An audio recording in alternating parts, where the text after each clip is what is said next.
क्षेत्र में कांग्रेस की क्या है, बहुजन की क्या है, और यहाँ के लोग किसको अपना मत देना चाहते हैं, किसके प्रचार प्रसार में जुड़े हुए हैं। धन्यवाद। जो चल रहा है जी, यहाँ चुनाव चल रहा है, क्या लगता है इस बार आपको? मुझे तो लगता है कि इस बार कांग्रेस पार्टी वो कांग्रेस पार्टी नहीं रह गई जो पहले हुआ करती है। पहले हमारी कांग्रेस पार्टी थी जो कार्यकर्ताओं को मान सम्मान और कांग्रेस की एक नीति और रीत थी जो हमेशा कांग्रेस पार्टी ने सब कार्यकर्ताओं को दिया, लेकिन अब वो कांग्रेस पार्टी नहीं रह गई।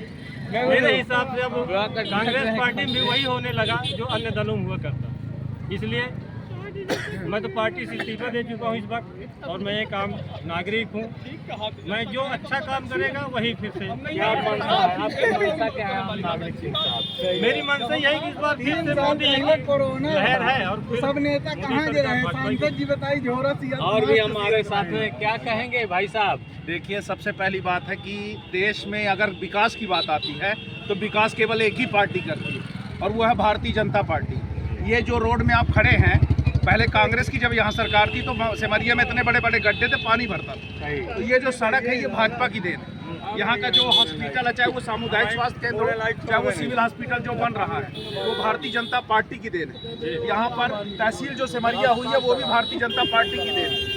हमारा यहाँ जो नया कॉलेज बना, नवीन कॉलेज सिमरिया के लिए, कभी सिमरिया में पहले प्राइवेट कॉलेज था, शासकीय विद्यालय महाविद्यालय है, तो वो भी भाजपा की देन है। उसके बाद हमारे बॉर्डर पे आज सड़क पहुँच गई है और आज हमारा शत्रु से पहले हमारी फौज पहुँच जाती है, ये भी भारतीय जनता पार्टी की देन है। ठीक, तो जितना भी विकास है, चाहे पूर्वाचल प्रपात का सौंदर्यीकरण हो, चाहे बसामन मामा का सौंदर्यीकरण हो, चाहे ये देवरा की जो अभी रोड बन रही देवरा से सिमरिया तक, ये सब भारतीय जनता पार्टी की देन है। तो विकास भारतीय जनता पार्टी ही करती है। आज देश का अंतर्राष्ट्रीय स्तर पर जो मान सम्मान बढ़ा है वो भी भारतीय जनता पार्टी की देन है। तो उसी पार्टी को वोट देना चाहिए जो देश हित में और देश के विकास का काम करे, देश को आगे पहुंचाने का काम करे। तो मैं यही अपील करूंगा जनता से कि आप भारतीय जनता पार्टी को वोट दीजिए और हमारी पार्टी को भारी मतों से विजयी बनाइए। क्या कहना है आपका? चाइना आज अपने 7 पेट्रोलिंग पॉइंट जो इंडिया के थे, आज उसमें पेट्रोलिंग नहीं करने दे रहा और उसमें केंद्र सरकार कोई एक्शन नहीं ले रही है। केंद्र सरकार क्या करे, क्या चाहते हैं? हम ये चाहते हैं कि जहाँ पर अपने सैनिक पहले पेट्रोलिंग करते थे जिस जगह तक, वहाँ तक वो लोग पेट्रोलिंग करें और अपनी जगह जो है तो अपने कब्जे करें। क्या कहेंगे आप? ये मुद्दा, ये आपको पता है कि भारतीय जनता पार्टी की सरकार है और ये घर में घुस के मारना जानती है। अब वो पुरानी कांग्रेस की 500 किलोमीटर के 70 साल की बुद्धि सरकार नहीं है, घर में घुस के मारना जानती है। एक दिन के बदले हजारों यार स्ट्राइक करके हजारों लोगों को मारना, आतंकवादी को मारना जानती है। और बात है कि 7 पेट्रोलिंग नहीं करने के रेट तो बता दो, सीमाएं के विवाद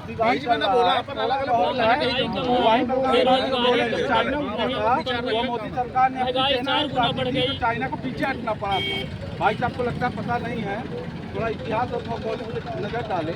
क्या है कि ये मुद्दा स्थानीय है। भारतीय जनता पार्टी रही ये बात, जैसे लेकिन आज हमको ये दिखता है कि जो हमारा स्थानीय नेतृत्व है, हमको यहाँ मोदी जी काम करने नहीं आएंगे।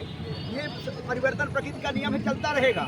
लेकिन यहाँ ये देखना है कि जो नेता हमारे क्षेत्र विकास के लिए काम करता है, अगर माननीय सांसद जी ने 4 आने का कोई काम किया हो रीवा जिले में, कोई कभी केंद्रीय मंत्री लाए हो, कभी 5 आदमी का हमने कभी सांसद जी के टेंटे लगाए या सांसद किसी स्थानीय आदमी नहीं, किसी व्यक्ति को रोजगार नहीं, बेरोजगार परेशान है, युवा परेशान है, व्यापारी परेशान है, किसान परेशान है। ये कहने की बात, भ्रष्टाचार चरम पर है भैया। हम तो देख रहे हैं कि इससे ज्यादा भ्रष्टाचार भारत में कभी हम देखा नहीं। जब ये नेता बोलने के तैयार नहीं है, ऐसे गूंगे बहरे नेताओं को हम क्यों जिताएंगे जब जन कल्याण की बातें नहीं करते। हम इनसे भी क्या कहना चाहते हैं आप? जी, श्रीकांत भैया की बात से मैं सहमत हूँ। उन्होंने ठीक कहा कि देखिए क्या है, एक विचार होता है, विकास करने के एक विचार होता है। अगर कोई चीज़ में आपके पास मौका होता है 5 साल के लिए, आप उस 5 साल में कुछ भी कर सकते हैं। अगर आपकी सोच है विकास की, तो उस मुद्दे पर आप प्लेटफॉर्म पे कोई योजना बनाएंगे, उस योजना पे कार्य करेंगे, कार्य करने के पश्चात आप उसको 5 साल में दिखाएंगे कि हम ये काम कर चुके हैं, उस आधार पे आप वोट मांगेंगे। जी, बहुत बढ़िया। आपने क्या कहेंगे भाई साहब? चुनाव चल रहा है, क्या लगता है इस बार क्या होने वाला? देखिए सर, ऐसा कि वोट सबको पेट में लगे। आज जो सिमरिया का विकास है उसी को वोट देना चाहिए। क्या लगता है ऐसे में कौन विकास सरकार कहेंगे? विकास को देखिए 10 साल तो अभी तो हुआ नहीं है, ये तो बात सच्चाई है। अब आगे कौन करता है आगे देखा जाए। कुछ आप भी कहेंगे? नहीं कहेंगे। और भी हम कोई भाई साहब भी बोलिए, क्या कहना चाहते हैं? बहुत सारे कह रहे हैं कि जो भी विकास हुआ है हमारे अभय मिश्रा जी पहले रह चुके हैं, वो विकास से व्यक्तिगत रूप से। ये पता नहीं कौन क्या कह रहा है, ये तो पूरी पब्लिक जानती है कि जो भी सिमरिया में दिख रहा है, जो भी विकास का कार्य हुआ है भारतीय जनता पार्टी ने किया है। अभय मिश्रा भी जो भी कुछ किए हैं जब भारतीय जनता पार्टी में थे तब यहाँ विकास किए हैं। आज उन्हीं के कार्य बड़े दुख के साथ कहना पड़ रहा है, कोई देखा नहीं जब से वो चुनाव जीत गए। अब लोकसभा की टिकट मिल गया तो भले दिखाई दे दे, जब से चुनाव जीते विधानसभा का सिमरिया में दर्शन नहीं हुए उनके। और जहाँ तक बात है इस बार मोदी में है पूरा सिमरिया, कहीं कोई शंका नहीं है। और जाके प्रिय न राम वैदेही तजिए ताहि कोटि बैरी सम यद्यपि परम स्नेही। मेरा सभी जनता जनार्दन से ये कहना है कि राम का जो विरोध करेगा वो नष्ट हो जाएगा। क्या कहना, आप आए हैं ये डिबेट में? जी भीड़ लगी है चौराहे। यहाँ चुनाव की डिबेट चल रही है, सभी प्रत्याशी प्रचार में, इसका क्या लग रहा है क्षेत्र में क्या होने वाला? क्षेत्र में बदलाव है जैसे विधानसभा में हुआ है ठीक उसी प्रकार है, क्योंकि कार्य करने वाला प्रत्याशी जो है वो विधायक की पूर्व में भी रहेगा। आपका कथन था कि बीजेपी में देश में विकास हुआ है, जी ऐसा कुछ नहीं है। बीजेपी में तो केसरी पार्टी भी थे, कहाँ विकास, कहाँ खीरा बिरंची इनकी समझ में नहीं आ रही है। और जो है इस बार पूरी तरह बदलाव की बयान कहते हैं भाजपाई की मोदी की लहर है, क्या कहना? काहे की लहर है? क्या चीज की लहर है? कुछ नहीं दिख रही लहर है, कहीं नहीं। कहते हैं कि राम को लाए हैं, कहते हैं राम को लाए हैं। जो दाल है, चावल है, नमक है, वो 400 पार होने वाला है।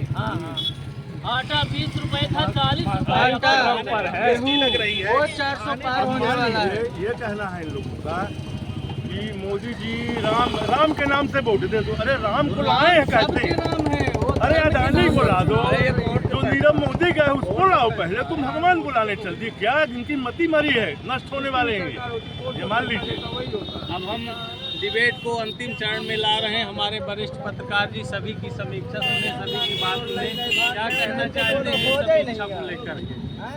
अच्छा भैया धन्यवाद आप लोगों को। जो ये बोले थे अपने वादा किए थे, वो एक भी बात पूरी नहीं की। 13 रुपए किलो शक्कर दे रहे थे अमेठी में, कई रुपए मिल रहे। गैस सिलेंडर 10 रुपए महंगा होता था तो रोड पर नाचते थे, आज 1100 है, तब महंगा नहीं लगता था। 10 रुपए महंगा लगता था, 1100 महंगे नहीं लगता था हर चीज़ों में। और हरदुआ साथ आदर्श गाँव था, उस नाम पर एक टोला मिट्टी भी डाली गई और कागजों में PDF मुक्त हो गया, सारे सप्लाई हो गई, सारे काम हो गए। वहाँ रातों का कुछ नहीं, केवल लूट का अड्डा बना हरदुआ गांव आदर्श गांव के नाम पर। और सांसद जी कहीं न दिखते हैं न कोई काम किए हैं। एक काम बता दें कि सिमरिया क्षेत्र में क्या काम किए, सांसद जी ने क्या किया। और जो भी देन है ये कांग्रेस की देन है, और अब ये लोग उसको बेच रहे हैं। अभी आप सबने सुना यहाँ के क्षेत्रीय जनों के से।